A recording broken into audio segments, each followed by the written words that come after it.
नमस्कार साथियों। आज हम बात करने वाले हैं नैनो यूरिया के सफर के बारे में कि बोरी से लेकर बोतल तक का ये जो सफर है ये कैसे संभव हुआ। इफ़को कहती है कि हमारी ये जो 500 ml नैनो यूरिया की बोतल है ये बराबर है 45 किलोग्राम यूरिया बोरी के। तो ये कैसे संभव हुआ? जवाब में हमें मिलता है ये संभव हुआ नैनो टेक्नोलॉजी की मदद से। क्या होती है नैनो टेक्नोलॉजी? इसको समझने से पहले मैं आपसे कुछ पूछना चाहता हूँ, आप बताइए क्या है? बड़ी सी मशीन। शायद आप नहीं बता पाए, मैं बता देता हूँ कि और कुछ नहीं, ये 5 एमबी की हार्ड डिस्क है जिसे कि 1956 में बनाया गया था। हार्ड डिस्क जो कंप्यूटर में लगती है जिसका काम होता है डाटा को स्टोर करके रखना। ठीक है। तो हमने इसी टेक्नोलॉजी की मदद से आज की तारीख में इसको इतना छोटा कर दिया कि ये बन गई है नैनो मेमोरी कार्ड। वर्ड पे ध्यान दीजिए, नैनो मेमोरी कार्ड। और इसकी जो क्षमता है वो है लगभग 15 लाख MB। पुरानी की अगर हम बात करें तो उसमें आज के टाइम की हनुमान चालीसा भी स्टोर करके नहीं रख सकते, क्योंकि देखो वो भी 9 MB की आ रही है। और आज हम देखें तो लगभग 1 लाख हनुमान चालीसा से ज्यादा हम रख सकते हैं। तो संभव तो ये से ये भी हुआ है। तो जब ये संभव हो सकता है तो यहां से यहां संभव क्यों नहीं हो सकता? और ये संभव हुआ है। ठीक है। तो क्या है इसकी सच्चाई कि 45 किलो और 500 ml बराबर कैसे, इसको समझते हैं। सबसे पहले हम समझते हैं कि ये जो बोरी यूरिया है इसको हम डालते क्यों है। हम जानते हैं इसको हम नाइट्रोजन के लिए डालते हैं। और बोरी में लिखा होता है कि भैया 46% नाइट्रोजन। तो जब हम कैलकुलेशन लगाते हैं कि 45 किलो की बोरी में 46% नाइट्रोजन के हिसाब से देखें तो 20.7 किलो क्या आती है नाइट्रोजन। ये तो बोरी में है। जब हम मिट्टी में डालते हैं तब इसकी इफिशियंसी केवल आती है 35%। 30 से 40 मतलब 35%। ठीक है। तो जब इसका 35% निकाला जाता है तो आता है 7.2%।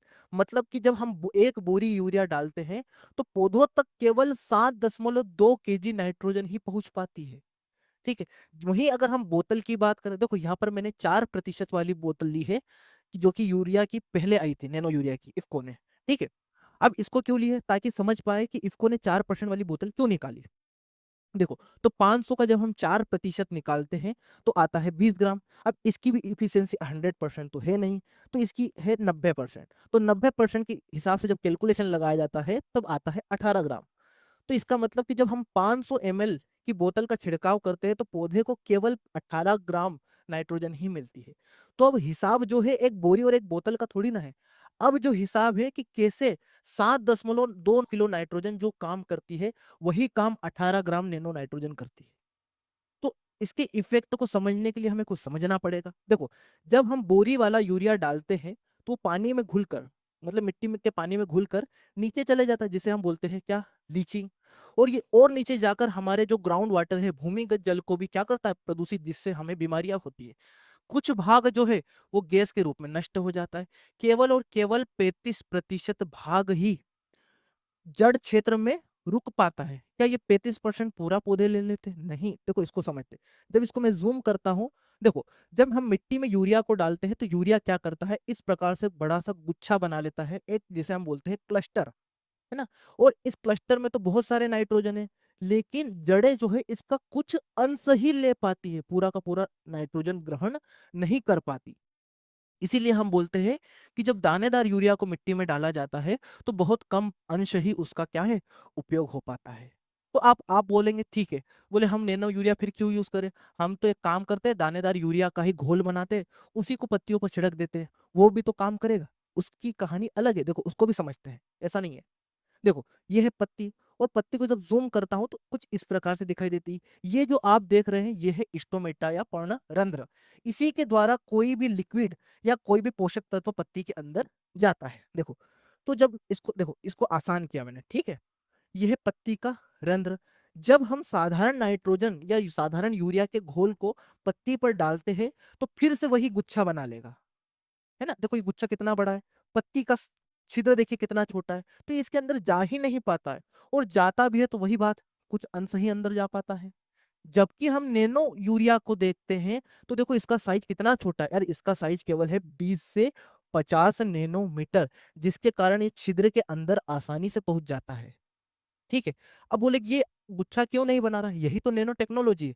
हमने क्या किया, दानेदार यूरिया को 55,000 छोटे छोटे टुकड़ों में बांट दिया और उसके ऊपर चढ़ा दी पॉलीमर की कोटिंग। देखो ये जो काले कलर की दिख रही है, ये है पॉलीमर की कोटिंग, जिसके कारण ये समूह, ये क्लस्टर या गुच्छा नहीं बना पाते और इसी के कारण इसकी अवशोषण क्षमता अच्छी होती है। और तो और ये देखो छिद्र से अंदर तो जाता ही है, ये पत्ती के ऊपर जो दरारें होती है, इन दरारों से भी अंदर चले जाता है। यह इतना छोटा पार्टिकल है, समझ पाए। इसीलिए हम बोल रहे हैं कि जो नैनो यूरिया होता है उसकी अवशोषण क्षमता बहुत अच्छी होती है, जो कि दानेदार यूरिया की कभी हो ही नहीं सकती। अब कुछ लोग बोलेंगे नहीं, हमें तो गणित ही समझना है कि भैया कैसे एक बोरी एक बोतल के बराबर हो गई, तो गणित समझ लेते हैं। ठीक है, देखो हम जानते हैं कि नैनो यूरिया जो होता है वो 25 नैनोमीटर का उसका क्लस्टर साइज था। यहाँ हम बात करें बोरी यूरिया के क्लस्टर साइज की, तो 10,000 नैनोमीटर का था।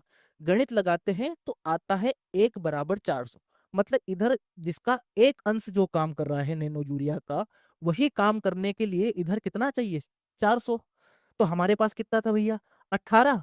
तो इधर कर दिया हमने 18 × 400, मतलब 18 × 400, और ये आ गया 7.2 किलोग्राम, जो कि हमारे बोरी यूरिया में होता है। तो जो 4% की बोतल आई थी वो भी बिना गणित की या बिना शोध के नहीं आई थी, उसके पीछे भी वैज्ञानिक कारण थे, लेकिन उसके रिजल्ट नहीं आए उतने अच्छे। उसका कारण था कि जो किसानों को तक जानकारी सही से नहीं पहुंची थी, और भी कई कारण थे। तो इस बात को इफ्को के अधिकारियों ने समझा और अब जो लॉन्च करी है वो है नैनो यूरिया प्लस, जिसमें कि नाइट्रोजन है 20%, और इसके रिजल्ट आ रहे हैं। आप अगर पता करेंगे तो इसके रिजल्ट है, अच्छे रिजल्ट है। तो अगर हम इसको सिरे से नकार देंगे तो ये ठीक नहीं है। यही भविष्य है। देखो जब भी कोई तकनीक आती है तो वो एक बार में सर्वश्रेष्ठ नहीं हो जाती। जब तकनीक आती है तो उसको श्रेष्ठ बनने के लिए कई चरण लगते। देखो हम यहाँ से यहाँ तक आए थे तो एक बार में थोड़ी ना आए थे। देखो हमने 56 में वो बड़ी मशीन बनाई, फिर धीरे धीरे धीरे करके कहीं जाकर हम इस नैनो मेमोरी कार्ड पर आए। तो यहाँ पर भी तो 50-60 साल का समय लगा। तो हम भी तो वही कर रहे, देखो पहले बोरी यूरिया था, फिर हमने 4% वाली बोतल निकाली, फिर 20% वाली। तो हम भी तो यही कर रहे हैं। और अगर इसमें भी कुछ कमियां हमें मालूम पड़ेंगी तो इसमें और सुधार होगा। तो आप इसको नकारे ना, यही भविष्य है। सरकार भी नहीं चाहती कि दानेदार यूरिया का यूज हो। क्यों? क्योंकि उससे मिट्टी की उर्वरा क्षमता जो है वो खराब हो रही है। यही भविष्य, हमें यही यूज करना पड़ेगा। और देखो डीएपी के रिजल्ट तो आ रहे हैं ना, नैनो डीएपी के रिजल्ट तो है, बहुत शानदार रिजल्ट है। अगर तकनीक खराब होती तो इसके रिजल्ट भी नहीं आना। इसमें कमियां थी जिसको सुधारा गया और नैनो यूरिया प्लस लाया गया है। ठीक है, तो आप इसको यूज करें। क्यों? क्योंकि यही फ्यूचर है। आप इसको नकारे ना, इसको स्वीकारें। आज की जानकारी इतनी ही थी। आप सभी का बहुत बहुत धन्यवाद।